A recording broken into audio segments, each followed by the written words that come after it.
Hello everyone. My name is Anuj Mishra, and I am currently an MBBS student at AIMS Bhubaneswar.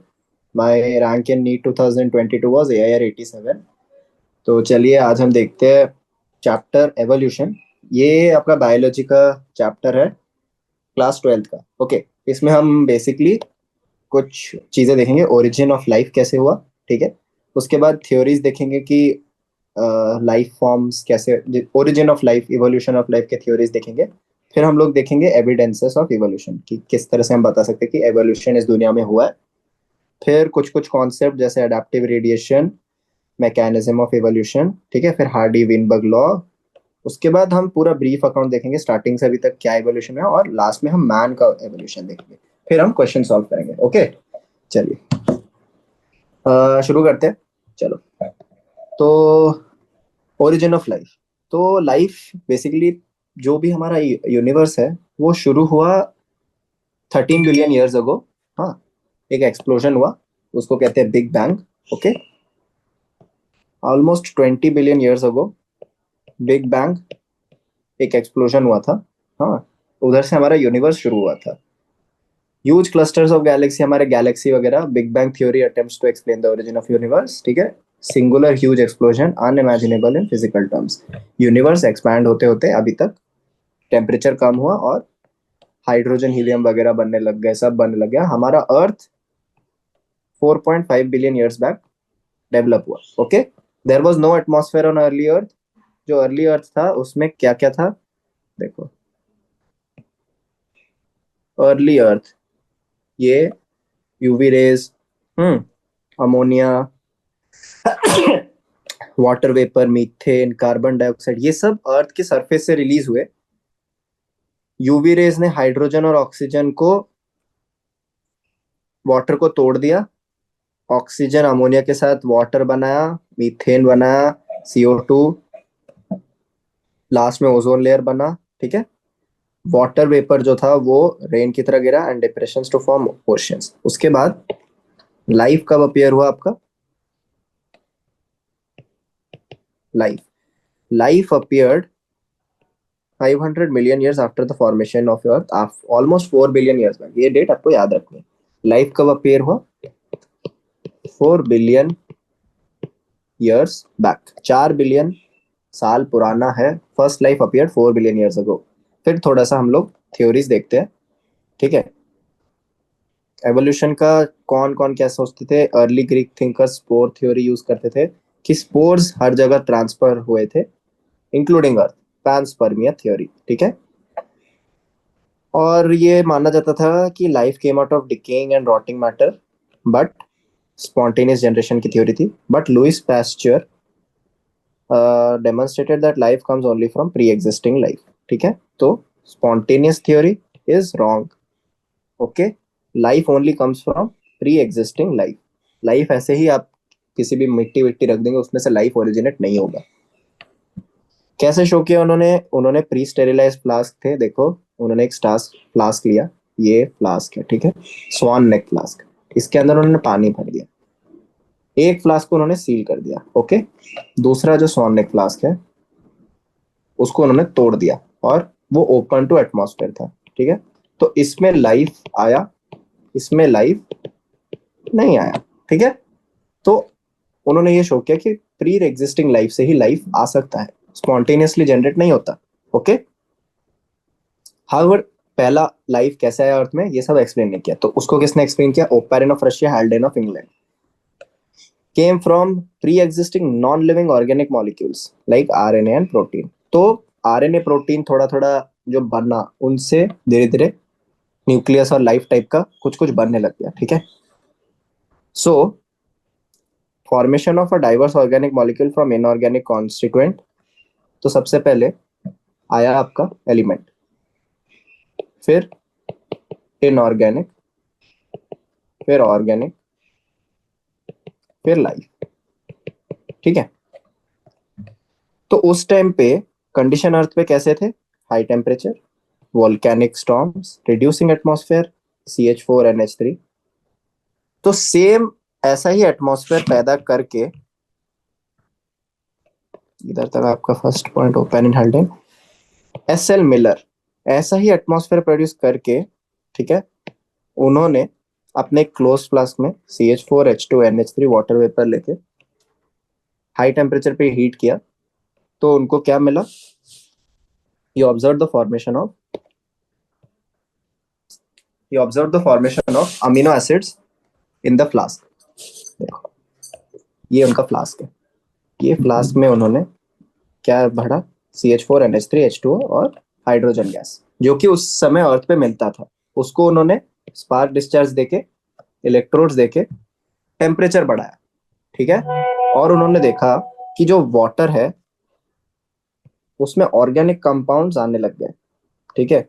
Amino acids, fats, carbohydrates, ये सब water में आने लग गए। तो उन्होंने इससे क्या कंक्लूड किया? उन्होंने कंक्लूड किया कि केमिकल एवोल्यूशन सबसे पहले हुआ। सबसे पहले ये हुआ केमिकल एवोल्यूशन, फिर इधर से आया बायोलॉजिकल एवोल्यूशन। अभी first self replicating metabolic capsule, मतलब एक कैप्सूल है, इसने अपने जैसे दो बनाए। ये कब हुआ? ये हमको नहीं पता ये कब हुआ, कैसे हुआ, कि सबसे पहले रेप्लिकेटिंग कैप्सूल कैसे बना।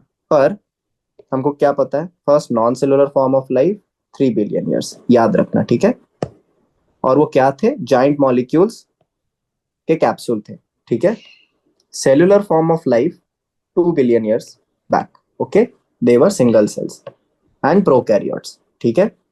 The first form of life arose slowly from non living molecules, is accepted by majority, ठीक है। तो ये कुछ कुछ पॉइंट्स हमको याद रखना है। सबसे पहले 4 बिलियन ईयर्स, फिर 3 बिलियन ईयर्स में फर्स्ट नॉन सेलुलर फॉर्म, फिर 2 बिलियन ईयर्स में सेलुलर फॉर्म, ओके। चलो, अभी थ्योरीज ऑफ एवोल्यूशन देखते हैं। देखो, जो पहला थ्योरी आपका जो रिलीजियस थ्योरी है, वो कुछ कुछ चीजें मानता था कि ऑल लिविंग ऑर्गेनिज्म जो भी हम आपको दिख रहे हैं वो ऐसे ही बने थे। वो इवोल्यूशन में नहीं मानते थे। टू, डाइवर्सिटी हमेशा से ऐसी थी और हमेशा से ऐसी ही रहेगी, मतलब जितने नंबर ऑफ एनिमल्स हमको दिख रहे हैं इतने ही थे और इतने ही रहेंगे। और last, earth is 4,000 years old. ये तीन चीजें वो मानते थे कि 4,000 साल पहले ही अर्थ बना है, ठीक है। पर 19th सेंचुरी में इसको चैलेंज किया चार्ल्स डार्विन नाम के एक बंदे ने, जो अपने वो पूरे दुनिया घूमे, हर जगह एनिमल्स को देखा, हर चीज को देखा, और ही कंक्लूडेड कि living forms share similarities to varying degrees, not among themselves but also with the life forms that existed millions of years ago, ठीक है। तो उन्होंने क्या देखा कि एक एनिमल जो 500 साल पहले रहता था, उसका उन्होंने एविडेंस निकाला।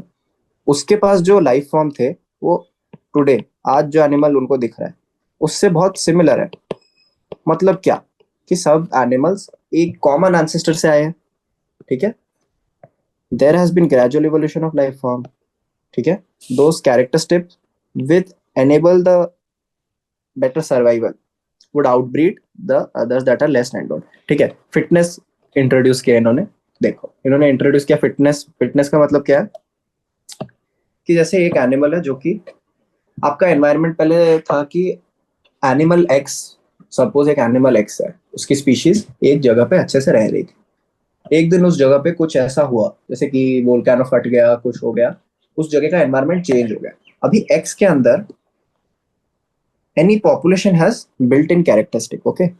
सारे पॉपुलेशन में हर बंदा सेम नहीं है, बिल्ट इन वेरिएशन है सबके अंदर। तो एक्स के अंदर X dash, X double dash, X triple dash type के 3 तरह के लोग थे। एक्स डैश और एक्स डबल डैश अडाप्ट करने में फेल हुए। जो नया एनवायरनमेंट बन गया, they fail to adapt, but X triple dash pass हो गया। तो बच्चे अभी कौन पैदा कर पाएगा? सिर्फ एक्स ट्रिपल डैश, और इनके कोई बच्चे पैदा नहीं होंगे। तो आगे सिर्फ एक्स ट्रिपल डैश बढ़ा। इसी तरह से आगे सिर्फ एक्स ट्रिपल डैश बढ़ पाया, ठीक है। और बाकी दोनों का लीनिएज फेल हो गया, okay. Alright, hence those who are better fit leave more progeny than others, they will survive more and hence are selected by nature. He called it natural selection. ये हो गया आपका बी। अभी सी है एक Alfred Wallace, who worked in Malay archipelago. वो भी Darwin की तरह कंक्लूजन्स लेके आया था, ओके। चलो, what are the evidences for evolution? तो एवोल्यूशन हुआ है बोल के हमको पता कैसे चलेगा? कुछ कुछ थ्योरीज होती है, कुछ कुछ थ्योरीज होती है, जैसे एम्ब्रियोलॉजिकल सपोर्ट रहता है आपका, ठीक है। उसके बाद फॉसिल्स रहते हैं, पेलियोंटोलॉजिकल एविडेंस। आपने फॉसिल्स देखे होंगे जो डायनासोर्स के। एम्ब्रियोलॉजिकल एवोल्यूशन देखते क्या था, अर्नस्ट हक्कल नाम का एक बंदा था, उसने बोला कि एम्ब्रियोलॉजिकल स्टेट में अ, सारे, जैसे कि एक वर्टिब्रेट है, उसमें फिश भी है, उसमें रेप्टाइल भी है, और उसमें मैमल भी है। तो जो एम्ब्रियो है इन लोग का, ये सिमिलर होते हैं, इसमें सबके कैरेक्टरिस्टिक है सिमिलर, ऑल कैरेक्टर। और एम्ब्रियो जब डेवलप होना शुरू होगा तो कुछ कुछ कैरेक्टर्स लूज करके वो बन जाएगा आपका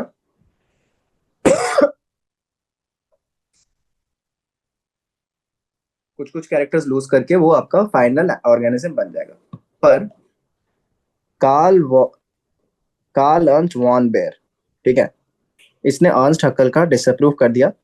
इसने बोला कि embryos never pass through the adult stages of other animal. तो ये जो बोला था कि एम्ब्रियो के पास सारे कैरेक्टरिस्टिक्स पहले होते हैं पर कुछ लूज हो जाता है, इसने कहा कि ऐसा कुछ नहीं होता।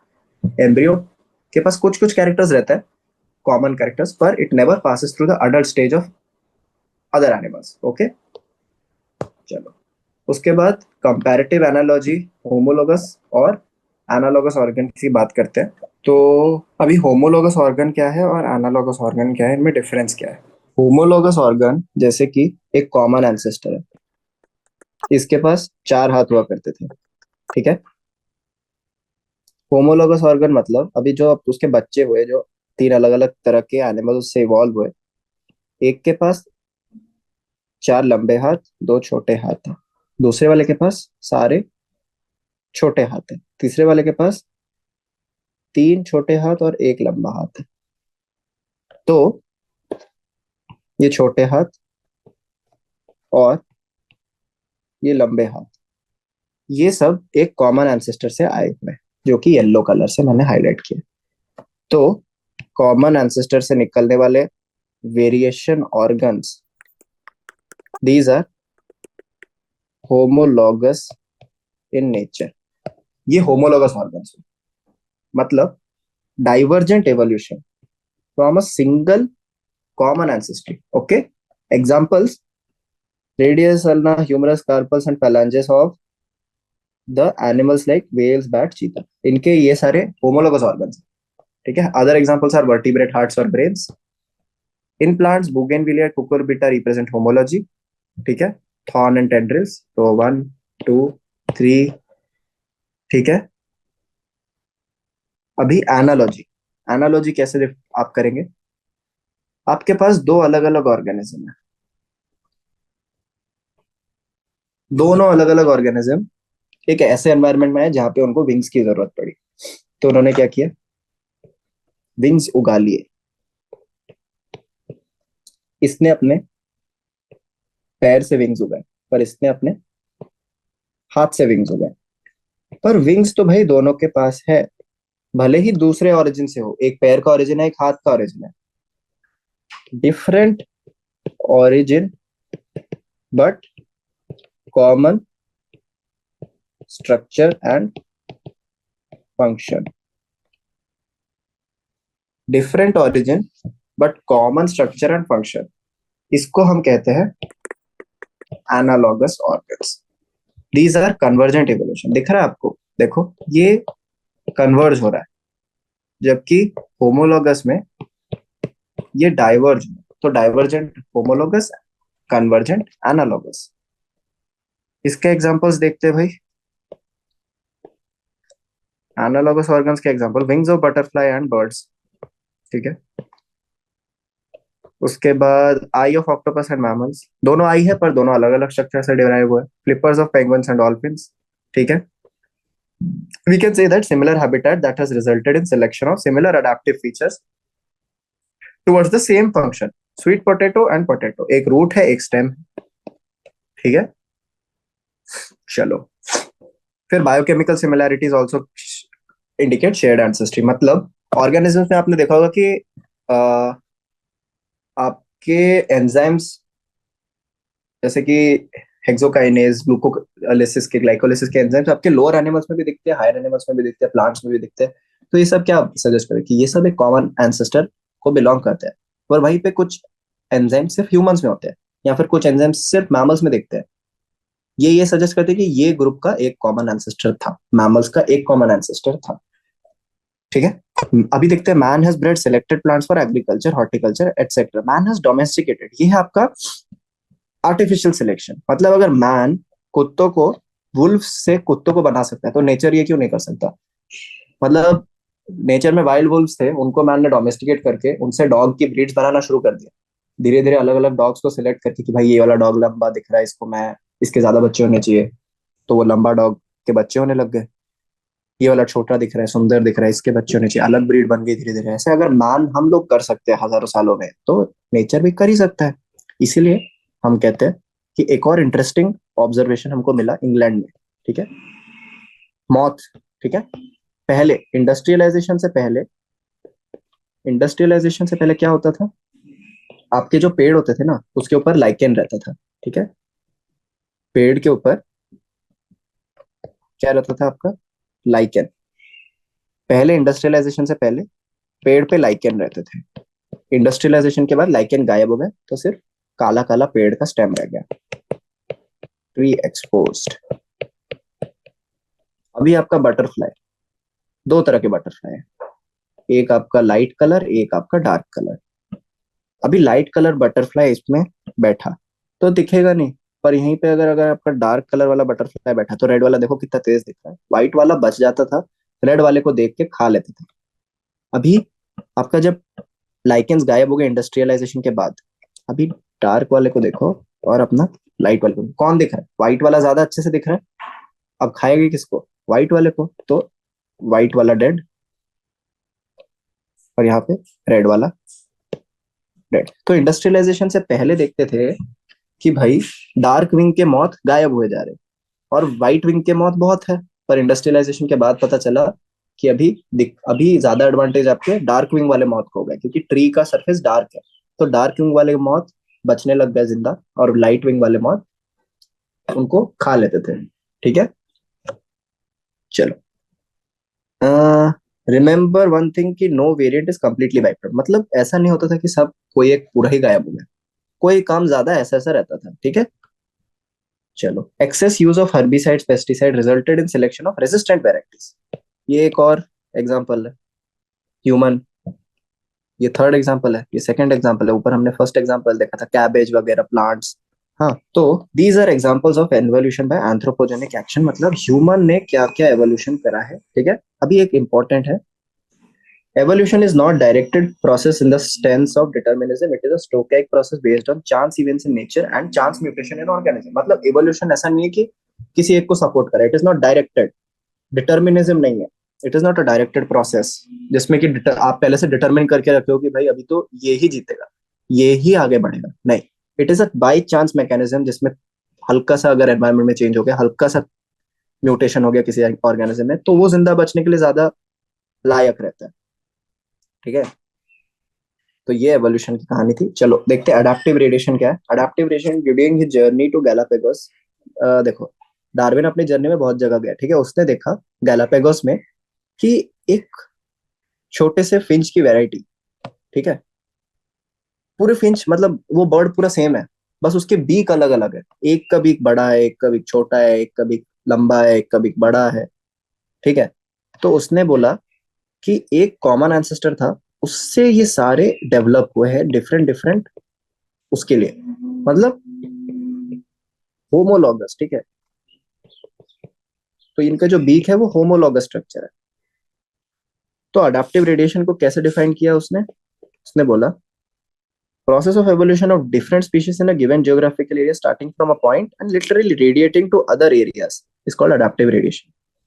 ठीक है, another example is marsupials, जो ऑस्ट्रेलियन मार्सुपियल्स है। जैसे ऑस्ट्रेलिया, पहले ये मेनलैंड था और उसके साथ ऑस्ट्रेलिया चिपका हुआ था, पर फिर क्या हुआ? फिर मेनलैंड अलग हो गया और ऑस्ट्रेलिया अलग हो गया।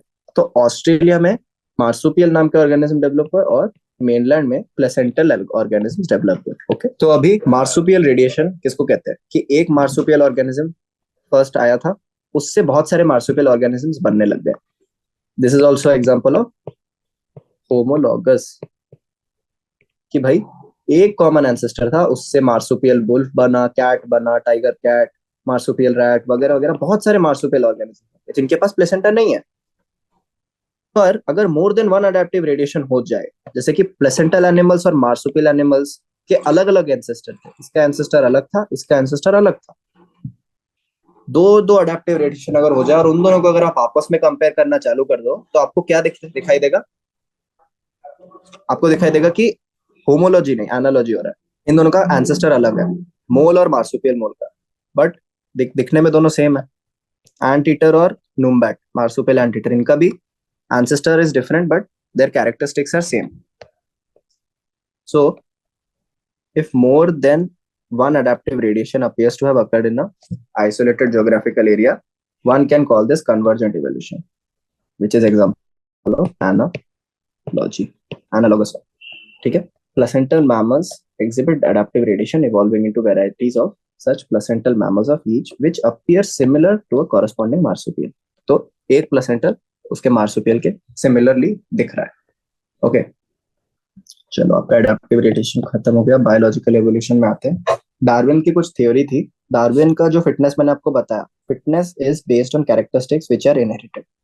Okay, so there is a genetic basic for getting selected and to evolve. Fitness क्या था? कि जो फिट है उसके ज्यादा प्रोजेनी रहेंगी, उनके ज्यादा प्रोजेनी रहेंगी, उनमें से कोई एक फिट होगा, उनमें से भी कोई एक फिट होगा. बाकी सब क्या? बाकी सबकी इसकी एक प्रोजेनी, उसका एक, और ये खत्म हो जाएगा. इसका बन ही नहीं पाया. इसमें भी एक दो तीन, इसका भी सिर्फ एक, खत्म. पर ये वाला जो लाइन आपको दिख रहा है, ये वाला सबसे फिट लाइन था. These were the fittest. इसीलिए कहा जाता है कि fitness is based on characteristics which are inherited. आप ये नहीं बोल सकते कि अगर ये वाली लाइन फिट चल रही है तो इधर वाली लाइन से बनना शुरू हो जाएगा. नहीं हो सकता, क्योंकि फिटनेस के जो कैरेक्टरिस्टिक्स है वो इनहेरिटेड होते हैं. If your parent was fit, there is a high chance of you to be fit. Some organisms are better adapted to survive in an otherwise hostile environment. Adaptive ability, it is inherited, it has a genetic basis. Fitness is the end result of the ability to adapt and get selected by nature. ये वाला point याद रख लीजिए. Fitness is the end result to get adapt and selected by nature. Darwinian theory का दो की concept है, branching descent and natural selection. चलो, तो लमार्क पहले आता है. एक लमार्क ये क्या बोलता था? लमार्क बोला कि जिराफ का गर्दन कैसे बड़ा हुआ. अभी देखो लमार्क और डार्विन में डिफरेंस क्या है. जिराफ का गर्दन कैसे लंबा हुआ? लमार्क ने बोला पहले जिराफ का गर्दन छोटा था, ठीक है, पर जिराफ ने क्या किया, देखा कि पेड़ लंबे है, तो जिराफ ने धीरे धीरे अपना गर्दन यूज कर करके उसे लंबा कर दिया. तो theory of use and disuse Lamarck ने लाया, पर ये है एक्चुअली गलत. एक्चुअली जिराफ का एवोल्यूशन कैसे हुआ है? इसका एवोल्यूशन हुआ कि भाई एक जिराफ था, उसने 10 बच्चे पैदा किए, सबके नेक का लेंथ है अलग अलग, ठीक है. सब मैं आपको स्टोरी बता रहा हूँ किस तरह से डार्विन ने एवोल्यूशन समझा, जो कि एवोल्यूशन होने का एक्चुअल प्रोसेस है. ऐसा नहीं है कि सभी जिराफ ने डिसाइड कर लिया अभी तो गर्दन लंबी करनी है, चलो धीरे धीरे लंबी कर देते. ऐसा नहीं हुआ. सपोज एक जिराफ आया, उसके 10 बच्चे, 10 में से 10 के नेक का लेंथ अलग अलग है. एक का 1 सेंटीमीटर मान लो, दूसरे का 10 सेंटीमीटर, तीसरे का 15. एक बच्चा था जिसका 25, सबसे ज्यादा 25 सेंटीमीटर का नेक एक बच्चे का था. अभी जो 1 सेंटीमीटर वाला बच्चा है, क्या वो पेड़ के पत्ती खा सकता है? नहीं खा सकता. पर जो 25 सेंटीमीटर जिसकी गर्दन बनी थी, वो अच्छे से खा पाया. अच्छे से खा पाया मतलब वो बेटर जिंदा रह पाया. वो बेटर जिंदा रहा मतलब उसके ज्यादा बच्चे पैदा होंगे. He will leave more progeny behind. उसकी प्रोजेनी में जिसकी नेक की लेंथ 25 थी, जो उसके बच्चे हुए उसके और 10 बच्चे हुए. एक का 25, एक का 25 से थोड़ा कम, और एक का 25 से भी ज्यादा. Suppose 40 centimetre. तो 40 सेंटीमीटर वाला भी इन सब में से सबसे ज्यादा क्या है? फिट. अभी सबसे ज्यादा बच्चे, सबसे ज्यादा फिटनेस, सबसे ज्यादा हेल्थ किसकी होगी? 40 सेंटीमीटर वाले की. इसी तरह से सिलेक्ट हो के सर्वाइवल ऑफ द फिटेस्ट जिसको कहते हैं, जो फिट है वो सर्वाइव करेगा, उसके ज्यादा बच्चे रहेंगे. हमको हजारों साल के बाद सिर्फ उसी जैसे ऑर्गेनिज्म दिखाई देना शुरू करेंगे. अभी अगर मैं सारे 5 फुट से नीचे वाले लोगों को दुनिया से गायब कर दूं, तो 1000 साल बाद हमको 5 फुट से नीचे वाले, क्या 1000 साल छोड़ो, एक हमको इमीडिएटली भी 5 फुट से नीचे वाले लोगों को नहीं देखने को मिलेगा। सिर्फ 5 फुट से ज्यादा जिनकी हाइट है वही जिंदा रहेंगे। तो ये हजारों सालों से नेचुरल सिलेक्शन हो के आया है, और इसी को हम एवोल्यूशन कहते हैं। तो इस तरह से एवोल्यूशन होता है। किसी एक के पास बाई चांस, जो हम बोल रहे थे ना, it is not a directed process, determinism नहीं है, बाई चांस होता है। बाई चांस एक जिराफ की लेंथ 25 सेंटीमीटर हो गई, तो उसके ज्यादा बच्चे होने लगे। बाई चांस उसके भी एक बच्चे की लेंथ 40 सेंटीमीटर हो गई, तो उसके और ज्यादा बच्चे होने लग गए। बाई चांस ये सब एक्यूमुलेट हो के जिराफ की, आज हम जिस तरह के जिराफ को देख रहे हैं, उसकी गर्दन की नेक लंबी हो चुकी है। अगर हम दुनिया से पेड़ हटा दें और सिर्फ घास लगा दें, तो हो सकता है कुछ 1000 साल बाद जिराफ की नेक वापस से छोटी हो जाए। इसलिए नहीं क्योंकि वो लोग अपनी नेक छोटी कर देंगे, इसीलिए क्योंकि उनमें से जिसकी नेक सबसे ज्यादा छोटी होगी उसको ज्यादा एडवांटेज होगा घास खाने में, और वो ही ज्यादा बच्चे पैदा कर पाएगा। उनमें से भी सबसे ज्यादा छोटी जिसकी नेक होगी वो और ज्यादा बच्चे पैदा करेगा, उनमें से भी सबसे ज्यादा छोटी जिसकी नेक होगी वो बच्चे पैदा करेगा। ऐसे धीरे धीरे धीरे धीरे नेक छोटी हो सकती है। समझा? चलो, हाँ, इज इवोल्यूशन अ प्रोसेस और the result of a process? बताओ। We don't know. When we describe the story of the world, we describe evolution as a process. But when we describe story of life on Earth, we treat evolution as a consequence of a process called natural selection. तो अगर हम अर्थ की story बताएंगे तो हम evolution को एक process बोलेंगे। पर अगर हम ये डिस्क्राइब करना चाहते हैं कि लाइफ कैसे आई अर्थ में, तो हम नेचुरल सिलेक्शन एक प्रोसेस मानेंगे जिससे इवोल्यूशन होता है। नेचुरल सिलेक्शन होगा तभी इवोल्यूशन होगा। नेचुरल सिलेक्शन होना बंद हो गया तो इवोल्यूशन होना बंद हो जाएगा। ठीक है?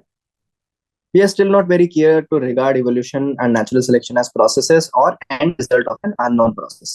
Okay, चलो। अच्छा, Thomas मैल्थस work on population influenced Darwin. हाँ, natural selection is made on certain observation which are factual. For example, natural resources are limited, populations are stable in size except for seasonal fluctuation. Members of population vary in characteristics. 1, 2, 3. Most variations are inherited. 4. ये 4 point Darwin के theory में थे। Theoretically, population size will increase exponentially. Everybody reproduce maximally. ठीक है? But it is observed that there has been competition for resources. तो limited growth रहता है. Only some survive and grew at the cost of others who could not flourish. The novelty and brilliant insight of Darwin was this. He asserted that variation which are heritable and which make resource utilization better for a few will enable only those to reproduce and leave more progeny. मतलब जो variation आपके पास है और ये variation आप अपने बच्चों को दे सकते हैं, this variation will allow, if it allows you to utilize the resources better, then you will be able to make more progeny, and over generation survival will, you will leave more progeny, your progenies will leave more progenies आपके दूसरे organism से, you guys will be better and the population characteristic will change in your favor. आपके जैसे population ज्यादा बढ़ेगी and new forms of life begin to appear. एक नई species भी बन सकती है, किसको पता। चलो, mechanism of evolution and Hardy Weinberg principal. तो दो चीजें रहती है, एक है ह्यूगो डी व्राइस, म्यूटेशन का आइडिया इन्होंने दिया, इन्होंने कहा, और एक है आपका डार्विन। दो अलग अलग है, ठीक है। ह्यूगो डी व्राइस बोला कि एक ऑर्गेनिज्म है, उसमें सडनली म्यूटेशन होगा और वो सडनली दूसरा ऑर्गेनिज्म में चेंज हो जाएगा। पर डार्विन ने क्या बोला? डार्विन ने बोला एक ऑर्गेनिज्म है, वो म्यूटेशन, उसको म्यूटेशन के बारे में नहीं पता था। उसकी थ्योरी थी कि वो धीरे धीरे, जैसे मैंने बोला जिराफ का नेक का लेंथ धीरे धीरे धीरे धीरे चेंज होके सीरीज में फाइनली आज जो जिराफ हमें दिख रहा है वो है। अभी इनमें से दोनों ही सही है, दोनों ही नेचर में देखने को मिलता है। ये भी देखने को मिलता है, एक स्टेप में भी हो सकता है। एक स्टेप में अगर हुआ सॉल्टेशन कहेंगे उसको, सिंगल स्टेप लार्ज म्यूटेशन से अगर नई ऑर्गेनिज्म बन गई, वो भी देखने को मिला है, ठीक है। और ग्रेजुअली पॉपुलेशन चेंज हो रहा है, ये भी देखने को मिला है। तो दोनों सही है। ओके, चलो आगे बढ़ते हैं। हार्डी विनबर्ग प्रिंसिपल क्या है देखते हैं। हार्डी विनबर्ग प्रिंसिपल बोलता है कि allele frequencies in a population are stable and is constant from generation to generation. ठीक है, it is called genetic equilibrium. Sum total of all allele frequencies individual which can be named P2. देखो basically मैं बताता हूँ है क्या. Hardy Weinberg equilibrium बोलता है कि अगर P प्लस Q एक एलील है तो जब इनके बच्चे होंगे तो P प्लस Q एक बंदा है, एक एक ऑर्गेनिज्म है जिसका एलील है P प्लस Q और he wants to reproduce with another of organism of him. उसके जैसे दिखने वाला एक ऑर्गेनिज्म के साथ रिप्रोड्यूस किया तो एक उनका बच्चा होगा जिसके पास P स्क्वायर होगा, सिर्फ एक होगा जिसके पास Q स्क्वायर होगा और दूसरे के पास 2PQ होगा. ठीक है, एक के पास P स्क्वायर, दूसरे के पास Q स्क्वायर एंड 2PQ. तो अगर हम ए का स्क्वायर करेंगे तो ए स्क्वायर प्लस स्मॉल ए स्क्वायर प्लस 2AA. तो ए जैसे दो दिखेंगे, सिर्फ छोटे ए वाले कैरेक्टरिस्टिक एक के पास होंगे और सिर्फ बड़े वाले एक के पास होंगे. तो 2 1 1. ये आप जेनेटिक्स में अच्छे से पढ़ेंगे. इसी को कहते हैं हार्डी विनबर्ग इक्विलिब्रियम. ये रेशियो हमेशा मेंटेन रहता है. अगर एक हेटेरोजाइगस ऑर्गेनिज्म जो कि स्मॉल ए कैपिटल है उसकी प्रोजेनी बनी तो एक रेशियो ऐसा ही रहेगा कि दो ऑर्गेनिज्म पेरेंट जैसे दिखेंगे, स्मॉल ए कैपिटल ए, एक ऑर्गेनिज्म सिर्फ स्मॉल ए और एक ऑर्गेनिज्म सिर्फ कैपिटल ए. 2:1:1 वाला रेशियो मेंटेन रहेगा. Okay, all right. When frequency is measured, if it differs from expected value, the difference indicates the extent of evolutionary change. जैसे कि ये है आपका पेरेंट, इसके मीडियम साइज इंडिविजुअल बीच में है और वो फेवर्ड है और साइड वाले इंडिविजुअल थोड़े कम फेवर्ड है. तो कौन सा वाला फिनोटाइप आपको बच्चों में दिखने को मिलेगा कि बीच वाले का नंबर बढ़ता जा रहा है तो peak gets higher and narrower. But अगर ये वाले फेवर में आ गए अभी ये वाले तो पीक क्या होगा, इस तरफ शिफ्ट हो जाएगा. Peak has shifted towards the new favour. पर ऐसा हुआ कि ये वाले भी फेवर में आ रहे, ये वाले भी आ रहे, पर बीच वाले नहीं आ रहे. तो क्या होगा, अभी बीच वाला घट जाएगा, दूसरे साइड में दो नए पीक्स, कुछ भी हो सकता है. इस तरह से हार्डी विनबर्ग इक्विलिब्रियम में वेरिएशन आते हैं और हम बता सकते हैं कि इवोल्यूशन किस तरफ जा रहा है. Disturbance in the genetic equilibrium और Hardy Weinberg equilibrium interpreted as resulting in evolution. ठीक है, 5 factors are known to affect Hardy Weinberg equilibrium: gene flow, gene drift, mutation, recombination and natural selection. Okay, अभी एक एक को देखते हैं. New genes and alleles are added to the new population and they are lost from the old population. There would be a gene flow if this gene migration happens multiple times. तो gene migration किसको कहते हैं? Gene migration of a section of population to another place और population, इसको gene migration कहते हैं. Gene flow, अगर gene migration बहुत ज्यादा बार हुआ तो gene flow. If the same occurs by chance, it is called genetic drift. मतलब एकदम से हो गया, जैसे कि सॉल्टेशन था, सिंगल स्टेप लार्ज म्यूटेशन, तो जेनेटिक ड्रिफ्ट. ठीक है, sometimes the change in allele frequency is so different that a new species is formed. This is known as founder effect. Original drifted population become the founder. तो genetic drift से founders effect आपको relate करना है. Okay, चलो. Natural selection is a process in which heritable variation enabling better survival are enabled to produce and leave greater number of progeny. ठीक है. Recombination क्या है? रिकॉम्बिनेशन है आपका नॉर्मल, आपके जो क्रोमोसोम में रिकॉम्बिनेशन होता है ड्यूरिंग सेक्सुअल रिप्रोडक्शन, उसको रिकॉम्बिनेशन कहते हैं. उससे भी कुछ कुछ अफेक्ट करता है और नेचुरल सिलेक्शन भी अफेक्ट करता है. Okay, coupled to enhance the reproductive success, natural selection makes it look like a different population. मतलब अगर जो रिप्रोडक्टिव सक्सेस जिसका ज्यादा होगा तो वो एक डिफरेंट पॉपुलेशन जैसा दिखने लगेगा. पहले एक्स वाई जेड एक साथ रहते थे, फिर जेड ने ज्यादा बच्चे पैदा करने लगे, जेड जेड जेड, और एक्स और वाई सिर्फ कितने ही बच्चे पैदा करते. तो ये एक पॉपुलेशन जैसा दिखेगा, ये एक पॉपुलेशन जैसा दिखेगा, अलग पॉपुलेशन बनने लग गए जेड वाले. Natural selection can lead to stabilization, directional change और डिसरप्शन. तो देखो, ये है भाई आपका स्टेबिलाईजेशन, ये है आपका डायरेक्शनल चेंज और ये है आपका डिसरप्शन. मतलब कुछ प्रेडिक्शन नहीं कर सकते आप, जो अभी चल रहा है वैसा चल सकता है, वैसा ज्यादा चल सकता है स्टेबिलाईजेशन, उसके जैसा कुछ और ज्यादा चल सकता है डायरेक्शनल, और वो बिल्कुल ही खत्म हो, कोई नया नया पीक बन सकता है, वो है डिसरप्शन. ठीक है, चलो ब्रीफ अकाउंट ऑफ एवोल्यूशन देखते हैं. कुछ नहीं, इसमें सिर्फ याद रखना है 2 billion years ago first cellular forms आए. हम्म. चलो, some of these cells have ability to release O2. ठीक है. चलो, solar energy, light harvesting pigments, slowly single cell organism became multicellular. 500 million year ago invertebrates were form. ठीक है. Jawless fish कब आए? 350 million year ago. Sea weed और plants 320 million years ago. ठीक है. हमको पता है कि first organism that invaded lands were plants. Okay. Fish with stout and strong fins could move and land and go back to water. मतलब land में आए, प्लांट्स खा के वापस वाटर में चले गए 350 million years ago. Okay. Example is coelacanth. These animals called lobefin evolved into the first amphibians.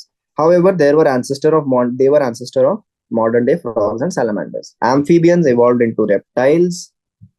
Okay, reptiles lay thick shelled egg which do not dry up like amphibians. Then turtle, tortoise, crocodiles. ये सब amphibians, reptiles के modern day descendants हैं. 200 million years or so reptiles dominated the earth. Okay, जैसे कि Tyrannosaurus racks, ferns रहते थे, pteridophyte, giant reptiles, fish like reptiles. ठीक है. इक्थियोसॉरस, ये सब चल रहा था इस टाइम पे. 65 million year ago dinosaur suddenly disappeared from earth. We don't know the true reasons. First mammals आने लग गए. They were like shrews. They were viviparous, protected their young born. Mammals are more intelligent in sensing and avoiding danger. Mammals took over the earth. In South America, there was mammals resembling horse, hippocampus, rabbit, bear, etc. South America joined North America. These animals got overridden by North American fauna. मतलब south America में भी पहले कुछ कुछ अपने उनके indigenous जानवर थे, पर जैसे साउथ अमेरिका ने नॉर्थ अमेरिका को ज्वाइन किया, नॉर्थ अमेरिका के जानवरों ने साउथ अमेरिका के जानवरों को खत्म कर दिया. ठीक है. Due to the same continental drift, pouched animals of Australia survived because of lack of competition.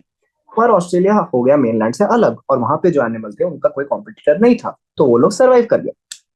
अगर भगवान ऐसा कर दे कि साउथ अमेरिका को भी बख्श देते, तो शायद साउथ अमेरिका में आपको मार्सुपियल जैसे कोई और टाइप के एनिमल्स दिखने लगते. ओके. चलो, ओरिजिन ऑफ मैन देखते हैं. 15 million years ago Dryopithecus, Ramapithecus exist करते थे. हाँ, इनके कैरेक्टरिस्टिक थे, they walk like gorillas and chimpanzee. ठीक है. Ramapithecus was more man, Dryopithecus was more ape. ये हो गया आपका पहला पॉइंट. चलो, उसके बाद hominid features 3 to 4 million years ago west eastern Africa में, 4 फीट टॉल. ठीक है. ये आपका होमिनिड हो गया. ठीक है. होमिनिड पहला था ड्रायोपेथिकस, रामापेथिकस. सेकंड है आपका होमिनिड. चलो, थर्ड आता है आपका ऑस्ट्रेलोपेथिसिन, ऑस्ट्रेलोपेथिकस, ईस्ट अफ्रीकन ग्रासलैंड. ऑस्ट्रेलिया नाम है, मतलब ऑस्ट्रेलिया में नहीं मिलते, ईस्ट अफ्रीका में ऑस्ट्रेलोपेथिकस मिलते थे 2 मिलियन ईयर अगो. ओके. 2 मिलियन ईयर अगो. चलो, ऑस्ट्रेलोपेथिकस का चीज क्या है? ये फ्रूट्स खाते थे. Okay. First human being like hominid was called Homo habilis. 650 to 850 brain capacity. They did not eat meat. ठीक है. Homo habilis. चलो, 1891 में जावा में एक फॉसिल डिस्कवर हुआ होमो इरेक्टस का. 1.5 million years ago homo erectus discover हुए. They had a brain capacity of 900. Homo erectus ate meat. ये आपका फिफ्थ पॉइंट. सिक्स्थ पॉइंट है आपका Neanderthal man live near east African central Asia between 1 lakh to 40,000 years back. They used hides, buried their dead.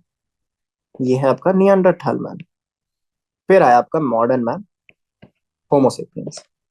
Arrows in Africa 75 to 10,000 years ago, ice age. Modern homo sapiens arose. Okay. फिर prehistoric cave are developed about 1800 years ago. ठीक है. Agriculture came 10,000 years ago. ये point आपको याद रखने हैं. चलो, आगे आपके चैप्टर समरी में, चैप्टर समरी खत्म, आगे बढ़ते हैं. Explain antibiotic resistance observed in bacteria in light of Darwinian selection theory. तो क्या होता है? आपने एक पेट्री डिश लिया, उसमें बैक्टीरिया है, आपने एंटीबायोटिक डाल दिया. कुछ बैक्टीरिया इनमें से है एंटीबायोटिक रेजिस्टेंस. एंटीबायोटिक डालते ही सिर्फ वो एंटीबायोटिक रेजिस्टेंस बैक्टीरिया जिंदा दिखेंगे, क्योंकि बाकी सबके लिए हो गया कम एनवायरमेंट अनफेवरेबल. पर जो बैक्टीरिया के पास ये अच्छा सा कैरेक्टरिस्टिक था, उसका नेचुरल सिलेक्शन हो गया और वो जिंदा बच गए. Okay, and these will be antibiotic resistance. Find out from newspapers and popular science articles any new fossil. छोड़ो, ये हमको नहीं करना. Attempt giving a clear definition of term species. Species क्या है? अगर दो एनिमल्स रिप्रोड्यूस करके एक बच्चा बना पा रहे, दे आर अ स्पीशीज. या फिर अगर दो एनिमल्स एक जैसे दिखने में, characteristic similar, they are a species. Simple. Try to trace various components of human evolution, brain size, function, skeletal structure. ये सब आपको खुद करना है, एक्टिविटीज है. फाइंड आउट थ्रू इंटरनेट वगैरह, ये सब एक्टिविटीज है. List 10 modern day animals using internet resources, link it to a ancient fossil name both. ये भी इंटरनेट यूज करके आपको करना है. Practice drawing various animals and plants. बकवास. Describe one example of adaptive radiation. Finch.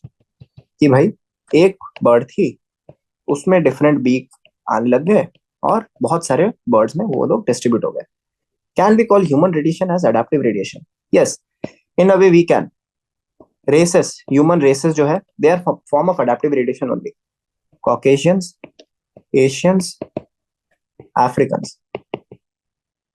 एक और रेस हुआ करती थी, साउथ अमेरिकन, पर कॉकेशियंस ने उनको जाके मार दिया. यूरोपियंस बेसिकली गए north America, south America, and they destroyed the red Indian race. But still, we try to say that there are three races. Caucasians जो कि यूरोप में रहते हैं, यूरोप और अभी north and south America. Asian जो Asia में रहते हैं. अफ्रीकन जो अफ्रीका में रहते हैं. तो ये सब एक कॉमन एंसेस्टर से ही आए हैं, इसलिए इसको अडैप्टिव रेडिएशन कहा जा सकता है. List various resources using your school, library और इंटरनेट. हाँ हाँ, ये सब भी आपको खुद से करना है, इसमें कुछ नहीं करना है हमको. So, this was your chapter evolution. Thank you very much.